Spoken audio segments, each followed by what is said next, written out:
अस्सलामुअलैकुम dear students. आज के इस लेक्चर में हम FSc physics part 2 chapter number 3 short questions 3.6 to 3.10 इन क्वेश्चंस को डिस्कस करेंगे। तो स्टार्ट करते हैं और रीड करते हैं स्टेटमेंट शॉर्ट क्वेश्चन नंबर 3.6 की। Explain the circumstances in which the velocity v and acceleration a of a car are. अब उसने हमें यह बताया कि ये रिक्वायर्ड किया है कि ये बताएं कि कार की जो वेलोसिटी है और जो उसका एक्सेलरेशन है उनमें ये जो फॉलोइंग रिलेशन कब होगा। यानी ये कार मूव कर रही है तो उसकी मोशन के दरमियान दौरान जो उसकी वेलोसिटी और एक्सेलरेशन है वो कब पैरेलल होंगे, कब एंटी पैरेलल होंगे, और फिर इस तरह से कुछ और कंडीशंस हैं, हमने इनको डिस्कस करना है। तो इनको वन बाय वन डिस्कस करते हैं। फर्स्ट केस देखते हैं, कब जो है वो वेलोसिटी ऑफ अ कार और उसका जो एक्सेलरेशन है वो पैरेलल होंगे। तो इसका बड़ा ही आसान आंसर है, बहुत सिंपल, कि when the velocity of a car is increasing along a straight path then velocity and acceleration are parallel to each other. यानी अगर एक कार मूव कर रही है अलोंग अ स्ट्रेट रोड और उसकी वेलोसिटी इंक्रीज़ हो रही है तो उस वक्त वेलोसिटी और जो एक्सेलरेशन कार दोनों जो एक्सेलरेशन है कार का वो दोनों एक दूसरे के पैरेलल होंगे। नेक्स्ट देखते हैं एंटी पैरेलल के सेकंड केस है। एंटी पैरेलल कब होंगे? तो जब velocity of a car decrease हो रही होगी अलोंग अ स्ट्रेट रोड, यानी कार मूव कर रही है along a straight road but उसकी जो वेलोसिटी है वो डिक्रीज़ हो रही है, तो उस वक्त जो चेंज इन वेलोसिटी वो नेगेटिव आएगा, यानी एक्सेलरेशन।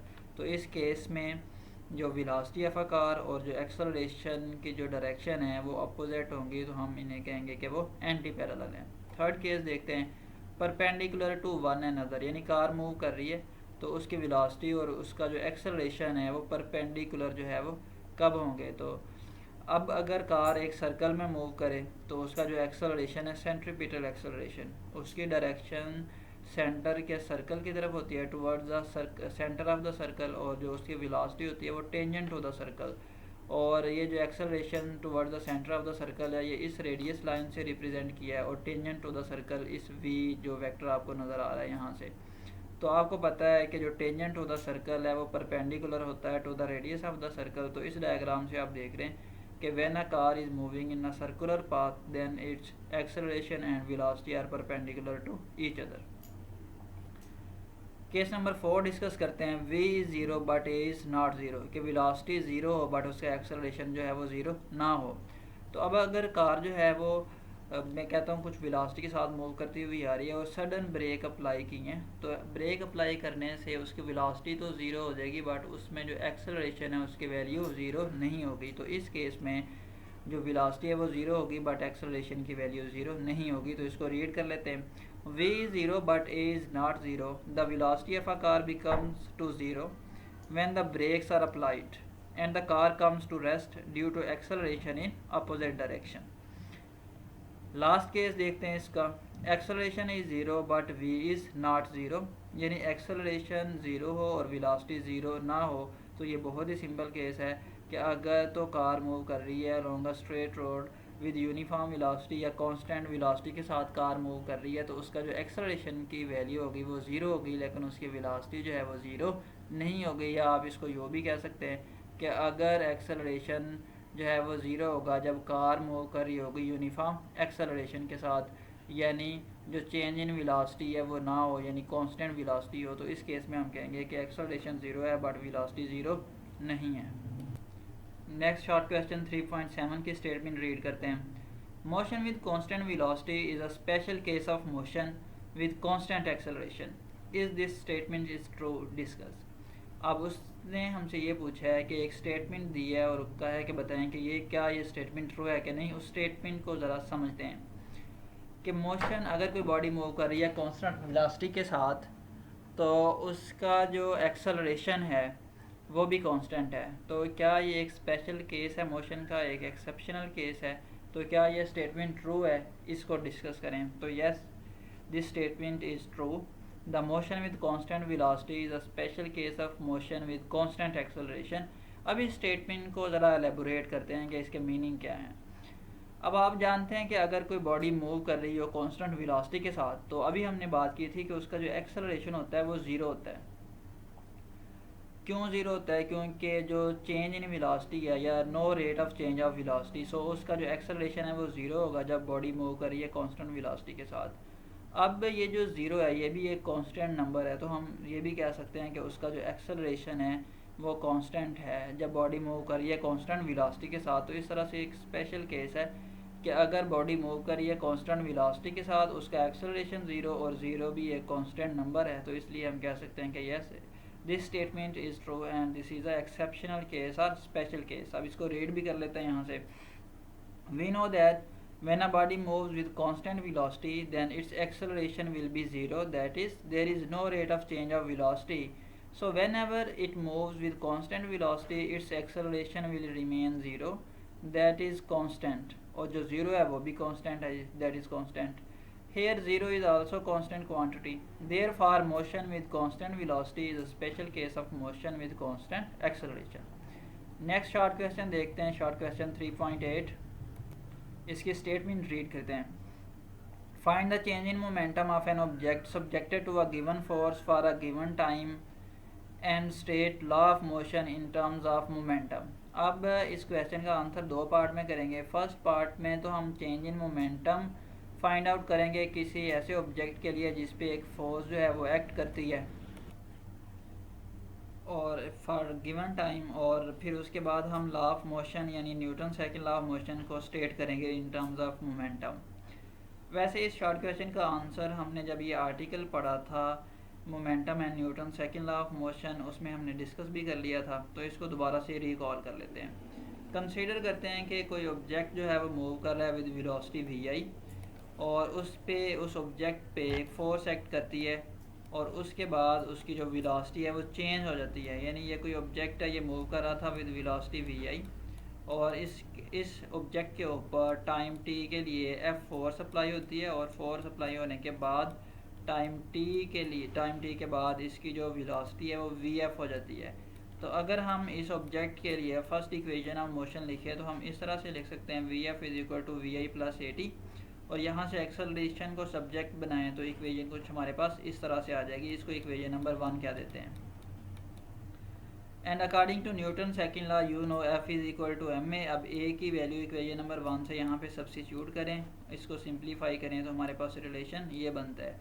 अब इस इक्वेशन को मैं स्पेशल नेम दे रहा हूँ ए का, इसको हम सेकेंड जो इसके बाद शॉर्ट क्वेश्चन है उसमें भी यूज़ करेंगे, इसको आपने याद रखना है। अब ये हमारे पास अप्लाइड फोर्स है और इसमें इस केस में देखें कि ये वाली जो हमारे पास टर्म बन रही है राइट साइड पे, ये क्या बन रही है एम वी, ये हमारे पास फाइनल मोमेंटम है जिसको हम पी एफ कहेंगे, और ये हमारे पास एम वी आई जो है ये इनिशियल मोमेंटम है जिसको हम पी आई कहेंगे। तो ये टर्म हमारे पास क्या बन रही है change in momentum divided by time, तो इसको हम कहते हैं rate of change of momentum. और rate of change of momentum किसके इक्वल आया अप्लाइड फोर्स के, तो यही इसका फर्स्ट पार्ट था कि हमने फोर्स को रिलेट करना था चेंज इन मोमेंटम के साथ। अब यहाँ से अगर हम न्यूटन सेकंड लॉ को डिफ़ाइन करें इन टर्म्स ऑफ मोमेंटम, तो न्यूटन सेकंड लॉ इसकी एक फॉर्म जो आपने पहले से पढ़ रखी है वो F is equal to m a, और यहाँ से जो अप्लाइड फोर्स अगर हम इस रिलेशन से इसको डिफ़ाइन करें तो अप्लाइड फोर्स किसके इक्वल है rate of change of momentum के। सो यहाँ से आप इसको रीड भी कर लेते हैं। Newton second law of motion in terms of momentum states that the rate of change of momentum is equal to the applied force. इस रिलेशन से ये जो स्टेरिक का नाम दिया asterisk. Next short question देखते हैं, शॉर्ट क्वेश्चन 3.9। डिफाइन इम्पल्स, हमने इम्पल्स को डिफाइन करना है and show that how it is related to linear momentum. कि इम्पल्स को डिफ़ाइन करें और ये शो करें कि किस तरह से हम इम्पल्स को रिलेट कर सकते हैं लीनियर मोमेंटम के साथ। तो इसको डिस्कस करते हैं। फर्स्ट पार्ट का आंसर करते हैं इम्पल्स का। हमने इम्पल्स को उस आर्टिकल में भी डिफ़ाइन किया था, यहाँ से दोबारा से इसको डिफ़ाइन कर लेते हैं कि कुछ सर्कमस्टांसिस में जो फोर्स है जब वो बॉडी पे एक्ट करती है तो उसकी जो मैग्नीट्यूड है वो टाइम के साथ वेरी होती है और फोर्स जो है वो वेरी शॉर्ट टाइम के लिए एक्ट करती है। तो इस केस में हम जो प्रोडक्ट है फोर्स और टाइम का वो कंसीडर करते हैं और उसको कहते हैं इम्पल्स। जैसे वहाँ पे हमने एग्जांपल भी देखी थी उस वीडियो में कि जो फोर्स है जो इम्पल्स है उसकी एग्जांपल में हमने देखा था कि अगर कोई बैट्समैन हिट करता है बॉल को बैट के साथ तो जो फोर्स लगती है बॉल के ऊपर वो इंस्टेंट टू इंस्टेंट वेरी होती है। तो ये एक एग्जांपल थी इम्पल्स की। तो इम्पल्स को मैथमेटिकली हमने डिफाइन किया था, फोर्स और टाइम का प्रोडक्ट है। तो अब इसको रीड भी कर लेते हैं। When a very large force acts on a body for a very short interval of time then the product of such a force and time is called impulse। और ये impulse जो है एक वेक्टर क्वांटिटी है क्योंकि इसमें force involve है। As we know that, अब यहाँ पे हमने इम्पल्स को आई से डिनोट किया और अभी जो मैंने ए स्टेरिक जिस इक्वेशन को नाम दिया था, इस इक्वेशन से हम एफ क्रॉस टी की वैल्यू सब्सिट्यूट करेंगे, यानी एफ टी को मल्टीप्लाई करें तो वो किसके इक्वल आता है, M V F minus M V I के। तो इस इक्वेशन में हमने एफ क्रॉस टी की जो वैल्यू है वो ए स्टेरिक इक्वेशन से पुट किया, तो हमारे पास रिलेशन ये आ गया। तो अब एफ क्रॉस टी आई के इक्वल है जो कि इम्पल्स है। तो यहाँ से अगर हम एम को कॉमन लें तो ये चेंज इन वेलोसिटी बन रहा है, और या अगर हम इसको इन टर्म्स ऑफ मोमेंटम लिखें तो ये एम इंटू वी हमें पता है मोमेंटम होता है, तो एम इंटू डेल्टा वी आएगा चेंज इन मोमेंटम। तो इम्पल्स जो है वो चेंज इन मोमेंटम के इक्वल होती है। लास्ट शार्ट क्वेश्चन देखते हैं आज की वीडियो का, 3.10। State the law of conservation of linear momentum, कि law of conservation of linear momentum को स्टेट करें, डिफाइन करें। Finding out the importance of isolated system, isolated system की इम्पोर्टेंस बताएं। And then explain why under certain conditions the law is useful even though the system is not completely isolated. और फिर उस case को discuss करें, उस condition को discuss करें कि जब सिस्टम आइसोलेटेड नहीं होता लेकिन law of conservation of linear momentum फिर भी एप्लीकेबल होता है। तो इसका 3 पार्ट में आंसर करते हैं। Linear law of conservation of linear momentum हमने डिस्कस भी किया था, इसको दोबारा से स्टेट भी कर लेते हैं। Total linear momentum of an isolated system remains constant. अब आइसोलेटेड सिस्टम क्या है, एक ऐसा सिस्टम जिस पे कोई एक्सटर्नल फोर्स एक्ट ना करे, उसे कहते हैं हम आइसोलेटेड सिस्टम। और जो law of conservation of momentum है वो आइसोलेटेड सिस्टम में ही वैलिड होता है। तो ये इसकी इंपॉर्टेंस है आइसोलेटेड सिस्टम की। This law holds good only for isolated system. और आइसोलेटेड सिस्टम को यहाँ पे डिफाइन भी कर दिया हमने ना, isolated system is one at which there is no external force acting. जैसा हमने जब ये law of conservation of linear momentum वाली वीडियो में देखा था कि इसकी एग्जांपल हमने की थी एक कि जब गैस के मॉलिक्यूल्स हैं वो इनसाइड द कंटेनर है, तो एक आइसोलेटेड सिस्टम है। और अब थर्ड पार्ट का आंसर करते हैं कि किस कंडीशन में ये लॉ यूज़फुल होता है जबकि सिस्टम आइसोलेटेड नहीं भी होता। तो इसको समझते हैं अब कि अगर तो जो सिस्टम पे एक्ट करने वाली फोर्सेस हैं वो वेरी स्मॉल हो as compare to interacting forces. For example यहाँ पे अगर मैं कोई सिस्टम कंसीडर करूँ, मैं कहता हूँ कि हमारे पास कुछ सिस्टम ऑफ पार्टिकल्स हैं, लेट्स से 2 पार्टिकल्स हैं, वो एक दूसरे के साथ इंटरेक्ट कर रहे हैं, तो ये इंटरेक्शन फोर्स है इनके दरमियान, लेट्स से ये कोलाइड कर रहे हैं। तो अगर इन पे जो एक्सटर्नली फोर्स ऑफ ग्रेविटी लग रही है तो वो एक्सटर्नल फोर्स है, लेकिन ये फोर्स ऑफ ग्रेविटी अगर इस इंटरेक्टिंग फोर्सेस से बहुत कम हो तो इस लॉ को हम फिर भी यूज़ कर सकते हैं। तो ये एप्लीकेबल होता है। अब इस बात को रीड भी कर लेते हैं। If the system is not isolated but the external forces are very small, जैसा अभी हमने फोर्स ऑफ ग्रेविटी की बात की, as compare to interacting forces, so this law can also be applied on such a system. Thank you.